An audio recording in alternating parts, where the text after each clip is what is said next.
Photographer is coming in 12 minutes. She sets a small drawstring bag on the table. Inside is $4.75 in coins and a 5-pointed star folded from a gum wrapper. Before he can answer, another girl, quieter, more watchful, leans in and points directly at the thin, pale scar above his left eyebrow. "You have the exact same scar as the man in Mummy's locked drawer photo," Wren says. A third girl, wearing a star-shaped hair clip, adds the sentence that makes the whole table go still. "Mommy said if the board sees us alone one more time, they can use the stability clause and take the company." Marcus looks up. No nanny in sight. No mother. Just 4 small faces watching him with a trust that has nothing to do with knowing him and everything to do with needing someone, right now, to be safe. He nods, barely, just once. That's all the girls need. They pull out the empty chairs around him and teach him something they call the secret dad handshake. 3 quick knuckle taps and 1 bump of the elbow. Mia snaps a photo of Marcus mid-laugh, surrounded by 4 girls who are, as far as the hotel lobby is concerned, suddenly his. The caption she types into a family group chat reads, "Temporary dad acquired, do not tell Mummy yet." The smallest of the 4, Sage, is still holding his hand from the handshake. She turns it over, gently studying the calluses and the faint white scars across his knuckles. "Your hands look like they know how to fix things that are stuck," she says. Marcus goes very still. Somewhere in his truck's toolbox, wrapped in a shop rag, is a hotel key card he's kept for 3 years, from another building, another rescue he's never told a single soul about. From down the hallway toward the Gold Coast room, a man's laugh rings out, too loud, too long. All 4 girls go rigid in their chairs. Whoever that laugh belongs to, it isn't someone these girls are glad to hear. Marcus leans in, keeping his voice low enough that only the 5 of them can hear. "Where's your mom right now?" Mia answers without hesitation, the way a general delivers a briefing. "Gold Coast room with the mayor and Mr. Cole, the man who always smiles too big." Sage, still holding Marcus's hand, tilts her head. "Did the lady you pulled out of the elevator die later?" The question lands like a dropped glass. Marcus doesn't answer right away because he can't. He never learned the woman's name. He remembers her grip on his forearm, a security guard clapping him on the shoulder, and then going home to make dinner for a toddler who couldn't yet say the word elevator. Nobody ever told him what happened to her after that night. "I don't know who you mean, sweetheart," he says gently. Mia pulls out her phone. She swipes twice and holds the screen up to him. A photo of a photo, an old newspaper clipping, yellowed at the edges. In it, a younger version of Marcus, maybe 35, is pulling a woman in a torn cocktail dress out of a stalled elevator cab. Someone has written across the bottom in careful looping handwriting, "Adele's last thank you, never found him." Marcus stares at his own face from 3 years ago. He remembers that night only in fragments, the smell of scorched wiring, a woman crying with relief, a hotel photographer snapping one picture before he slipped out the service exit, before anyone could ask his name. "That's you," Wren says matter-of-factly, like she's identifying a bird in a field guide. Before Marcus can find words, his phone buzzes. He excuses himself and sees his sister's name on the screen. He answers, and his son's face fills the frame. Hair sticking up on one side, a drawing held proudly in both hands. "Daddy, look what I made. It's you fixing elevators so people don't get stuck," Eli says, 7 years old and utterly unaware of the room his father is sitting in. The drawing shows a stick figure in a hard hat, a smiling elevator door, and a sun with too many rays.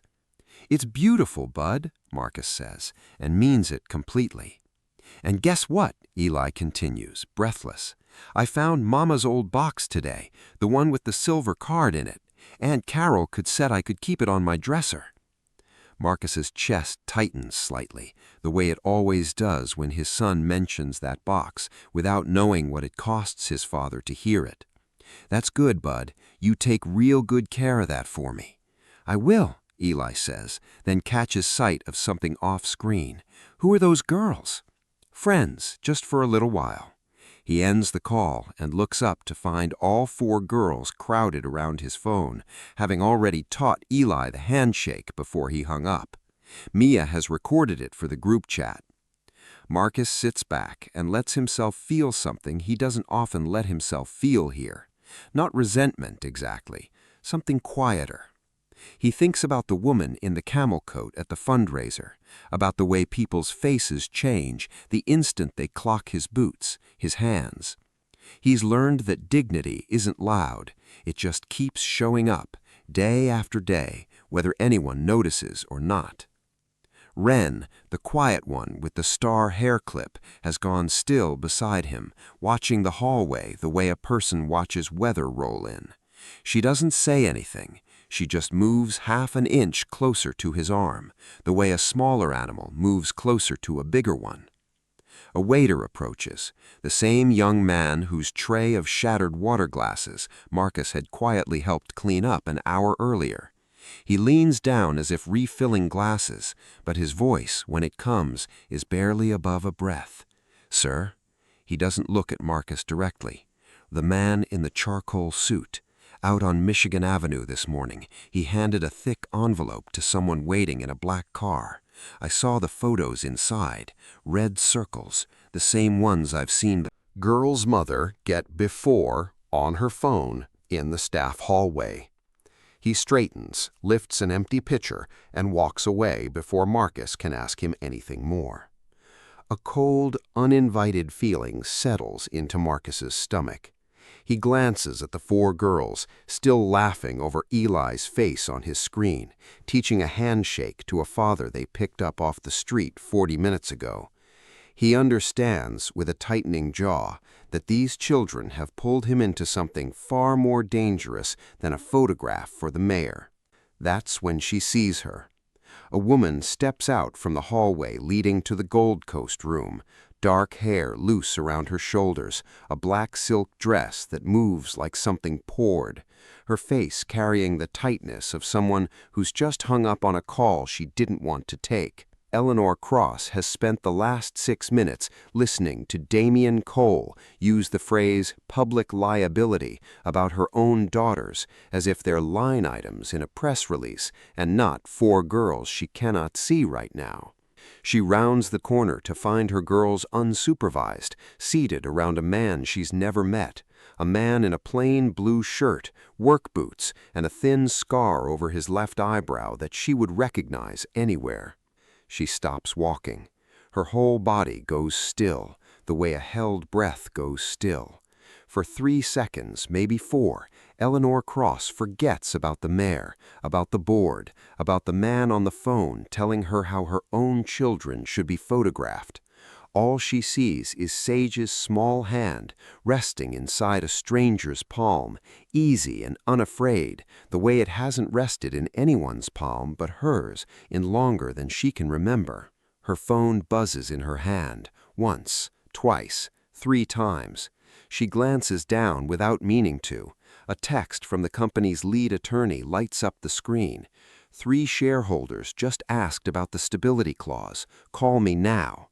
She looks back up. Her daughters are laughing, safe, wrapped around a total stranger like he's always belonged there. And above his left eye is a scar that matches a photograph she's never shown a living soul.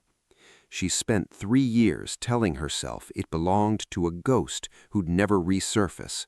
She was wrong, and some part of her already knows it.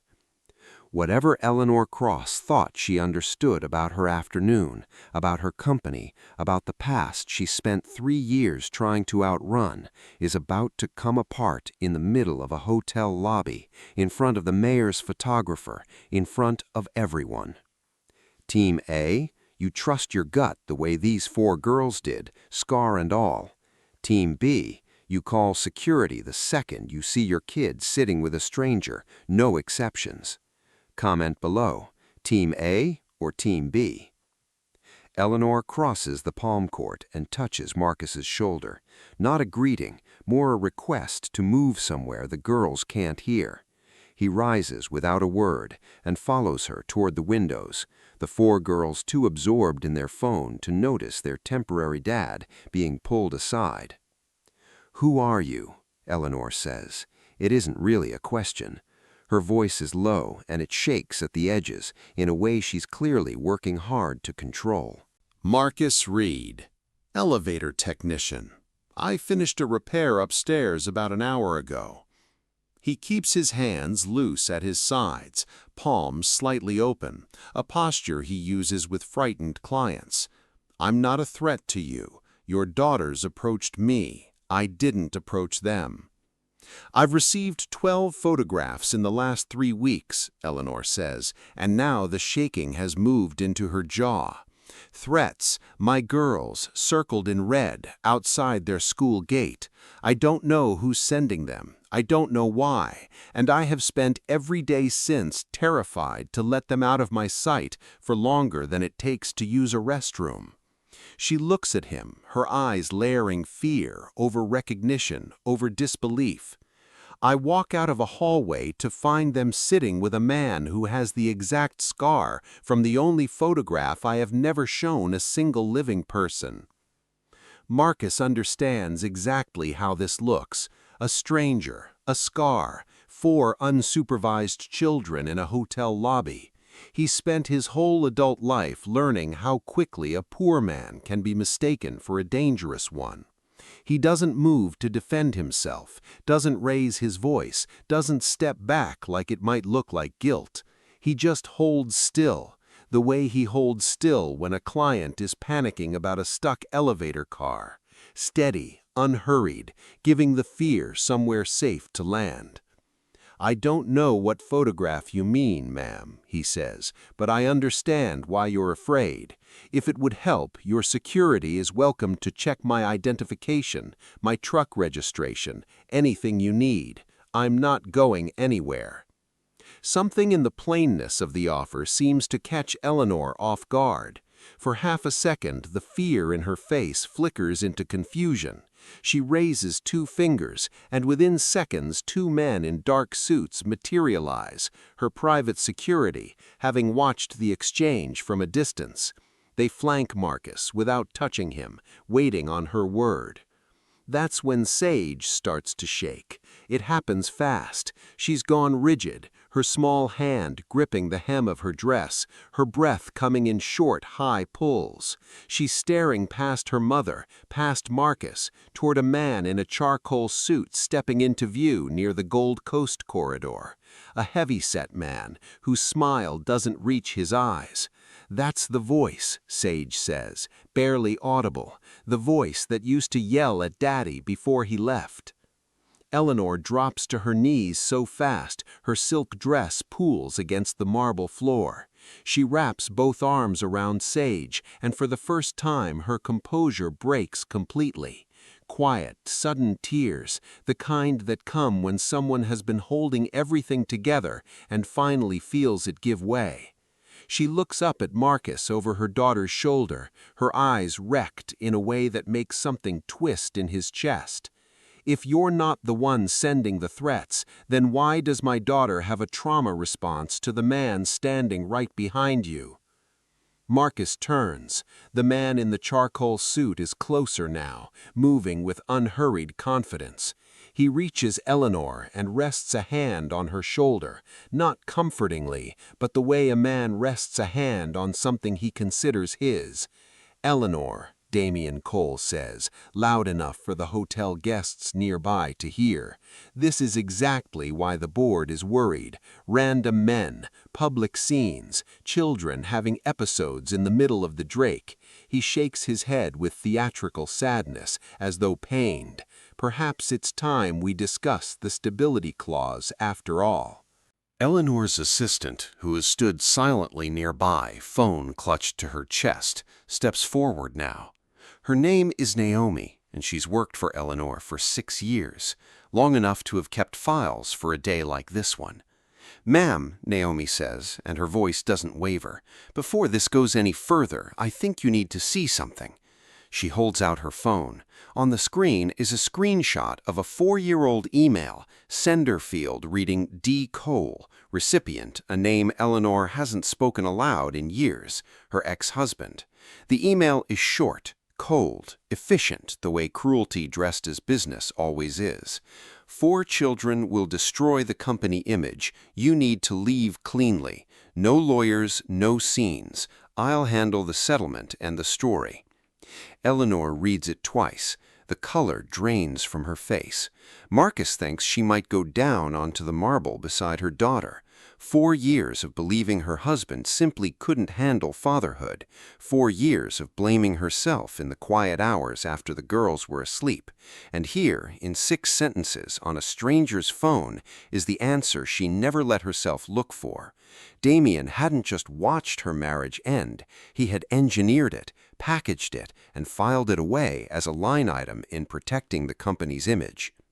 For 4 years, Eleanor had carried one quiet, punishing certainty that no woman could raise 4 daughters alone and still be worth staying for. Seeing proof that someone else had engineered her collapse doesn't just make her angry, it forces her to grieve a version of herself she spent 4 years unfairly blaming. She thinks of every school pickup handled alone, every feather sat through with no one to trade off with, every board member who'd suggested she lacked the bandwidth for the corner office and never once considered that someone had taken a hammer to the foundation on purpose. "You," Eleanor says. Her voice has gone somewhere Marcus hasn't heard it go yet, past fear, into something colder and steadier. "You did this." Damien's smile doesn't waver, which is somehow worse than if it had. "I protected this company when your personal life threatened to become a liability. I'd do it again." He glances at Marcus, at the girls, at a small gathering of onlookers pretending not to watch. 20 feet away, a reporter Marcus recognizes from the Chicago Tribune has lifted his phone and begun typing, thumbs moving fast, eyes flicking up to catch every second. Whatever happens in the next 60 seconds, it will not stay inside this hotel. The first tweet goes live 4 minutes later. Cross Renewable's CEO has public breakdown with unknown man at Drake Hotel. Sources say board may invoke stability clause Monday. It has 14 retweets before Eleanor's phone finishes buzzing with the notification from her own communications team. A second buzz follows immediately, her lead attorney calling. "Emergency board call in 90 minutes, the attorney says, loud enough that Marcus can hear it. The tiny edge in her voice through the receiver. 3 major shareholders are already asking questions. Eleanor, whatever's happening there, you need to shut it down now. Eleanor's hand tightens around the phone. Beside her, Damien has the stillness of a man watching a plan click into place exactly as designed. He doesn't look worried. He looks pleased, like someone who has spent weeks building toward this moment and is finally watching it land. Eleanor understands, with a clarity that turns her stomach, that the 12 threatening photographs were never meant to frighten her into hiding her daughters better. They were meant to break her down in public, in front of witnesses, so the board would have the footage it needed to justify the stability clause.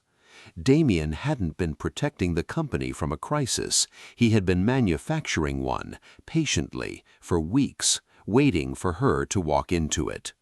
Marcus has had enough of watching this happen to a woman who did nothing wrong except try to protect her children.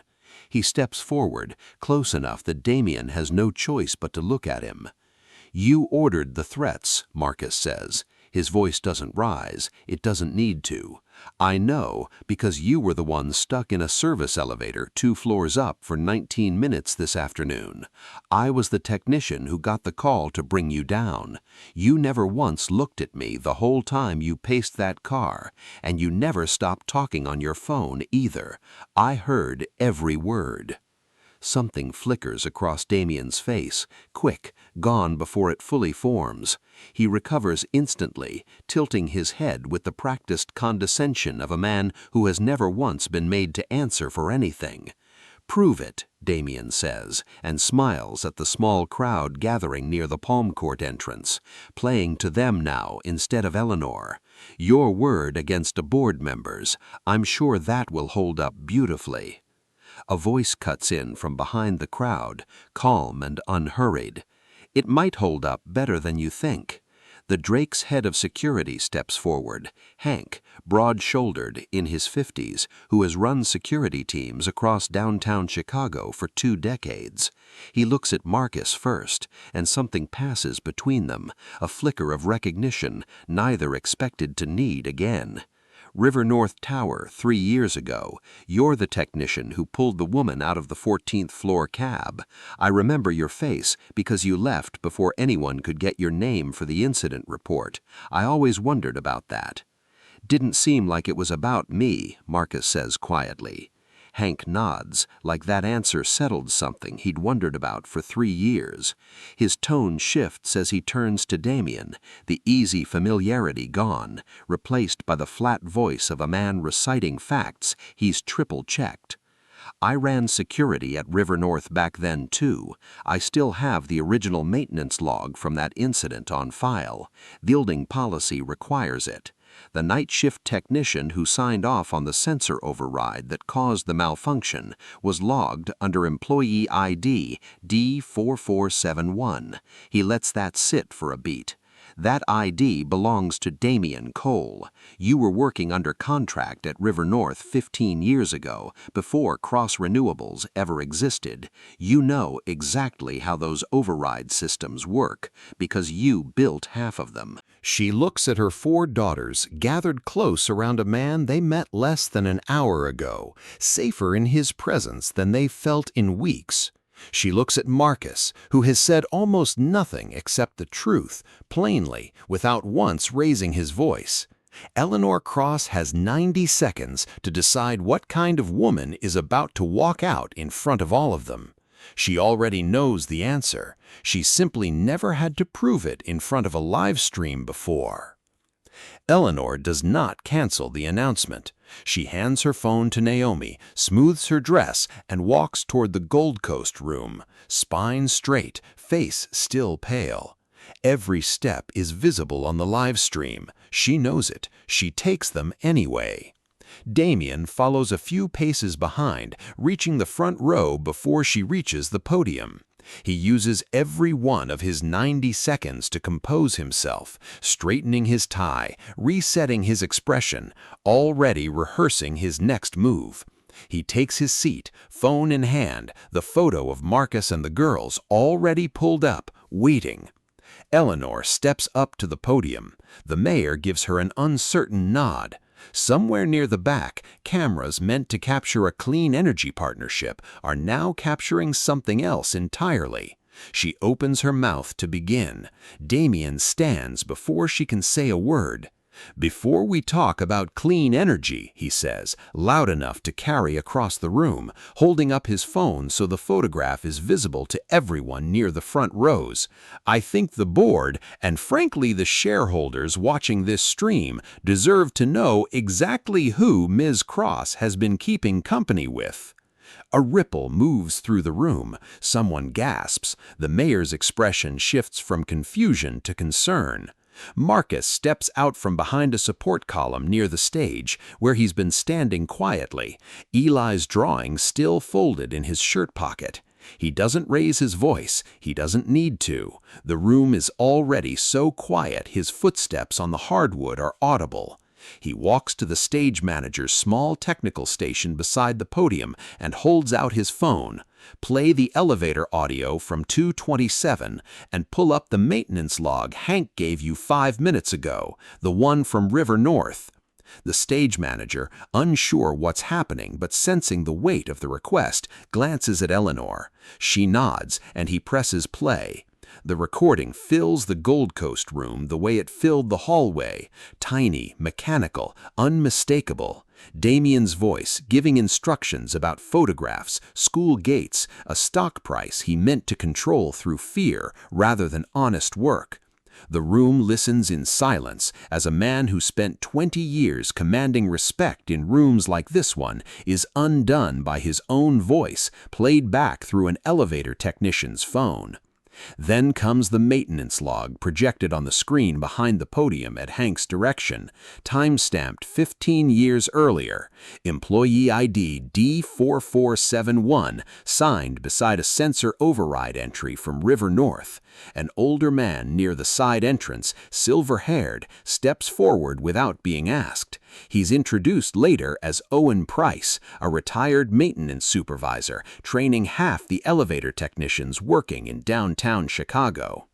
Today, I trained Damien Cole myself 15 years ago, Owen says, his voice carrying easily across the silent room. He knew exactly how those override systems worked, better than most men I ever trained. He knew precisely what would happen if you disabled that sensor. Damien's face has gone the color of old paper.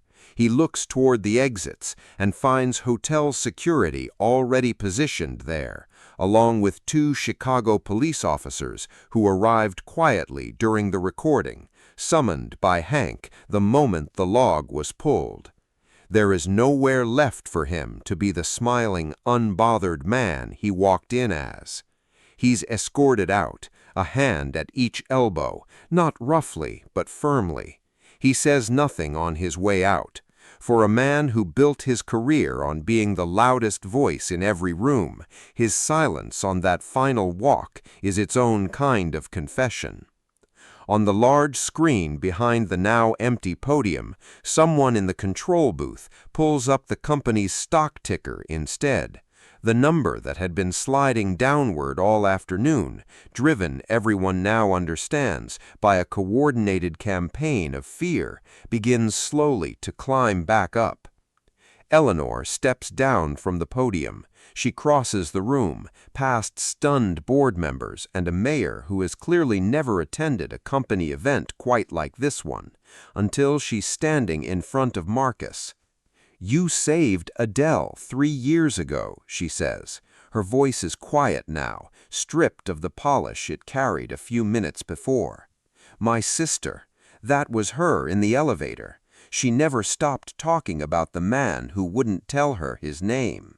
She takes a breath that shakes slightly on the way in. "Today, you just saved everything I have left." Marcus doesn't know what to say to that, so he says the only thing that feels true. "I just didn't want anybody's kids getting hurt over something that wasn't their doing." Eleanor studies him for a long moment, the plain blue shirt, the boots that never quite lose their gray dust, the scar above his eyebrow that started this whole afternoon. She thinks of every board meeting where she was told, gently and not so gently, that a single mother of 4 could never be quite stable enough for the corner office. She thinks of how wrong they were. Stability doesn't look like a man in an expensive suit smiling at a podium. It looks like a man who stays. Sage has been watching the whole exchange with the stillness of a child working up her courage. Whatever fear had gripped her at the sight of Damien Cole has drained out of her now, replaced by something steadier. She lets go of her mother's hand, and then, without a word to anyone, she runs. Sage crosses the stage in 5 steps and wraps both arms around Marcus's legs, under the lights, in front of board members, a mayor, and a live stream already shared thousands of times. The podium microphone is still live. Her voice, small but clear, carries to every corner of the Gold Coast room. "Temporary dad, you saved Adele. You just saved Mommy's company. Can you stay and save us for real this time?" Marcus has spent years keeping just far enough from other people's lives to never risk losing anyone the way he lost Eli's mother, showing up, fixing what's broken, then leaving before anyone can need him too much.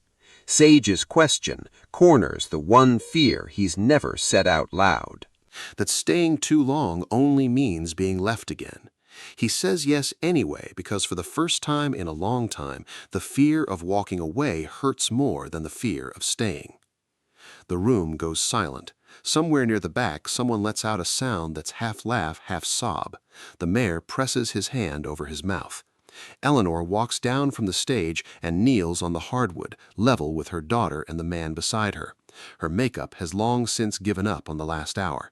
She takes Marcus's calloused hand in both of hers and presses his palm against Sage's damp cheek. Then she looks directly into the nearest camera. "This is the man who opens doors that other people try to seal shut," she says, her voice steady now. "Starting today, he is no longer temporary." The clip will be replayed in the weeks that follow more times than either of them can count. But in the room itself, none of that matters yet. What matters is 4 girls crowding around a man's legs and a mother finally letting herself be held up by someone else.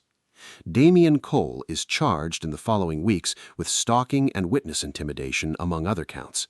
His attorneys spend months negotiating down. Cross Renewable stock, which had slid all afternoon under the manufactured crisis, climbs 11% within 40 minutes of the live stream ending.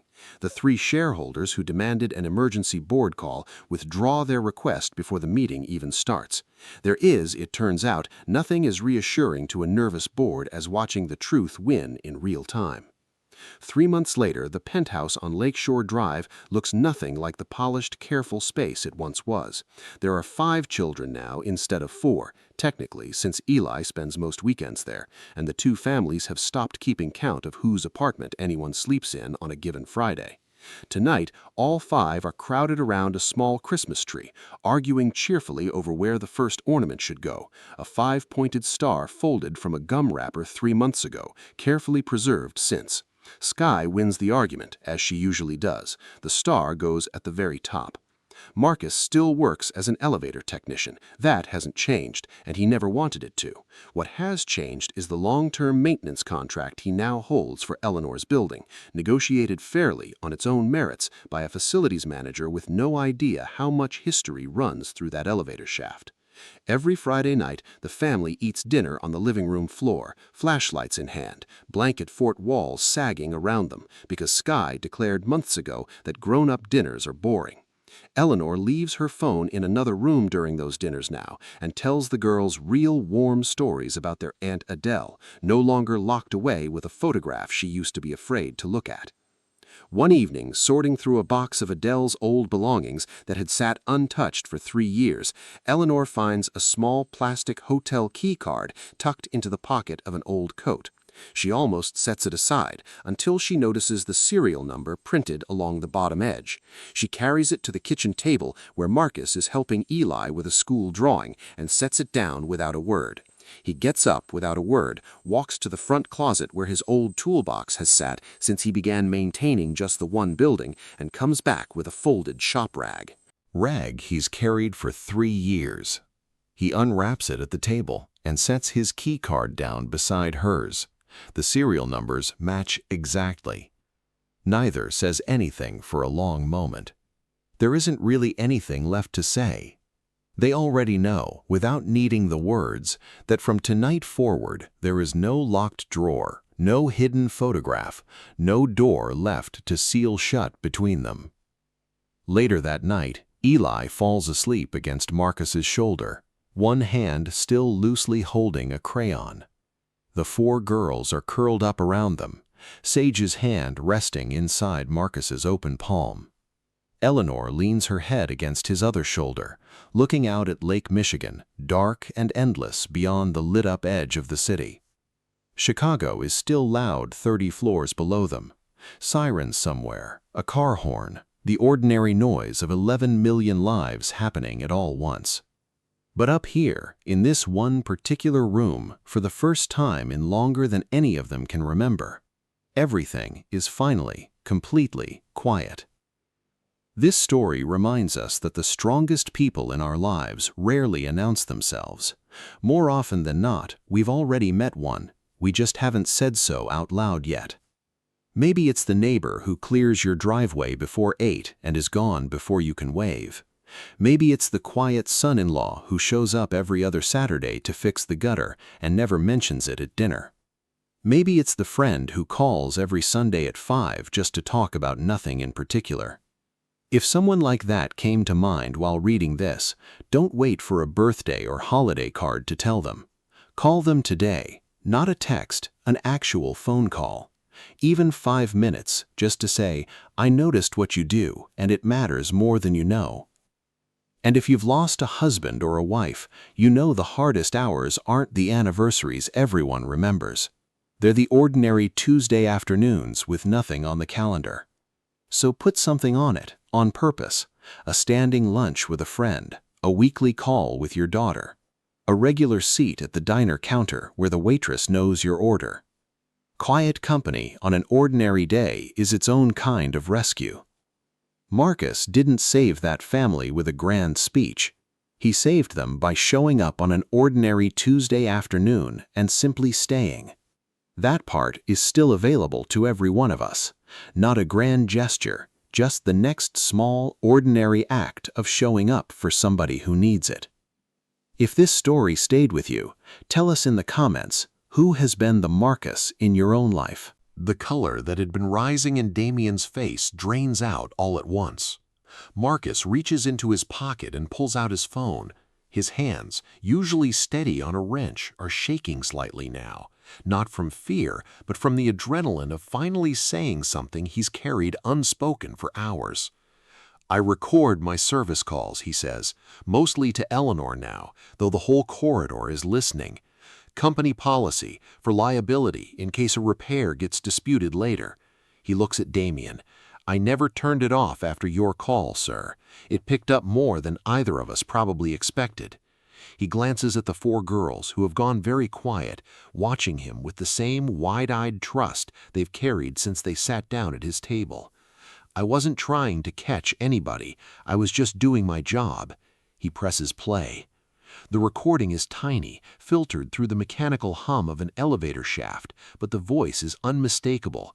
Damien's, clipped and businesslike, giving instructions to someone on the other end of a call at 2:27 that afternoon. Send 3 more, this time near the school. Make the circles darker. I want them to actually feel it. Stock drops Monday whether she cooperates or not. The only question is whether she goes quietly. The corridor, filling now with curious hotel guests and off-duty staff, goes utterly silent. Even the reporter from the Tribune stopped typing, phone lowered, mouth open.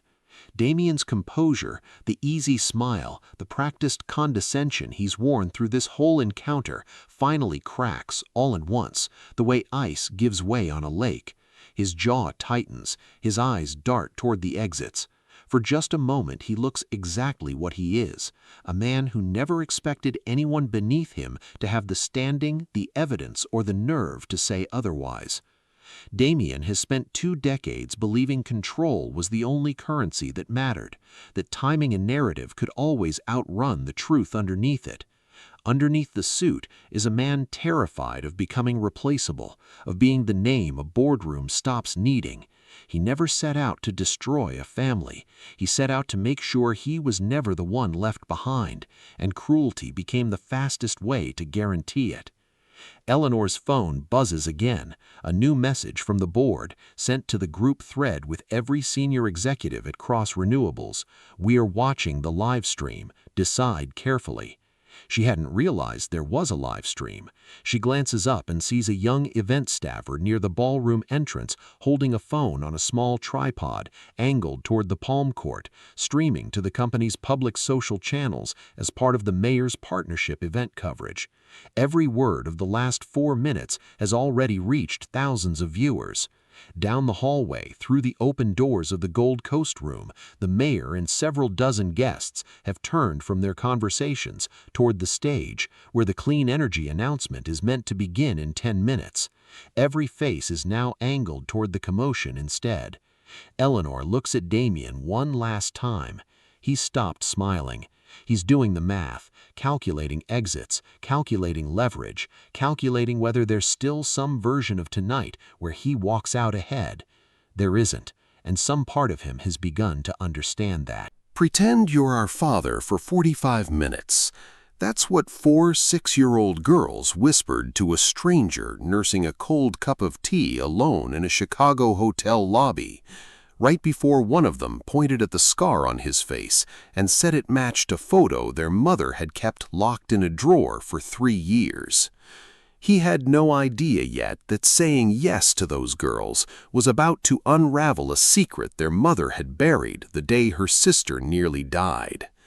It all began on an ordinary Tuesday afternoon in a corner booth most people in that hotel never even noticed. Marcus Reed is 38 years old, and he believes one simple thing. If he shows up every single day, if he works until his hands crack, and if he loves his son harder than the world seems to love him back, they'll be okay. He's held on to that belief through 2 jobs and a stack of overdue bills in a 1-bedroom apartment in Worthington, Ohio. He held on to it 8 months ago at a school fundraiser when a mother in a camel-colored coat looked at his calluses on his hands and asked loud enough for 3 other parents to hear whether he was here with the catering staff. He said nothing.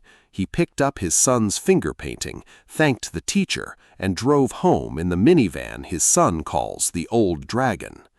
Today, at 3:42 in the afternoon, in a hotel he could never afford to spend a single night in, that quiet belief is about to be tested by 4 6-year-old girls in matching pale blue dresses and by $4.75 held out to him like a signed contract.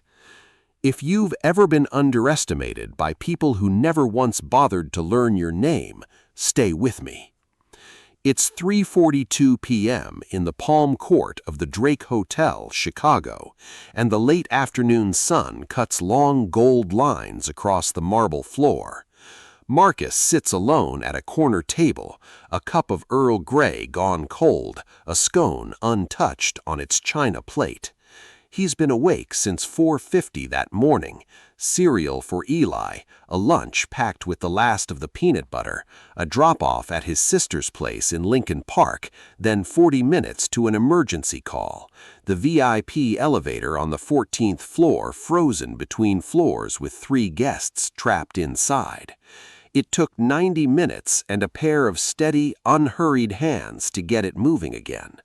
The hotel manager, grateful and a little embarrassed by how long the repair had taken, insisted he sit down for tea before leaving. Marcus had changed out of his gray uniform into the pale blue button-down and dark jeans he keeps folded in his truck for moments like this, when he doesn't want to be looked at like a man who fixes things for a living. His boots, though, still carry a fine gray dust that never quite wipes away. He's halfway through deciding whether to drink the tea or just leave when 4 small shadows fall across his table. 4 girls, each exactly 6 years old in identical pale blue dresses, stand in a straight line like they've rehearsed it. He recognizes them from a framed magazine clipping near the hotel's front desk, something about a local CEO and her family foundation. He doesn't yet know their names. The tallest steps forward first. Her voice is a whisper, but it carries the calm authority of someone twice her age. "Pretend you're our father for 45 minutes, Mia says. The mayor's